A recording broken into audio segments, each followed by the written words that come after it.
And he knows that if we're not careful, money can do a lot of interesting things to our heart. And so he talks about this in a few different ways. One of the ways that you might have heard this is in the story of a rich young ruler.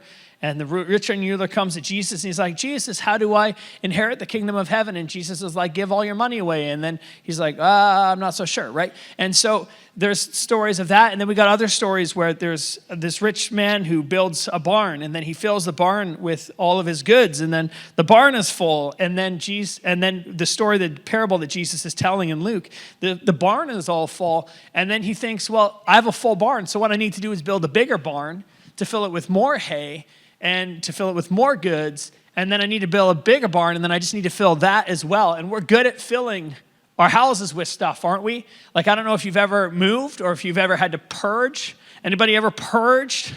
Right? Yeah, we purge because we're so good at collecting stuff. And so this is what the rich man did, is he just filled houses with stuff. And Jesus says he missed it. He missed it. And then we have other stories where Paul then is also communicating to a young leader in the church, and his name's Timothy. And Paul is calling out elites for forgetting that there's people in society and people in the world that need to be helped. And so in all these different areas that Jesus talks about money, particularly when we think about things like heaven and hell, Jesus comments on money more than those things because he knows that they grab our heart more than anything else.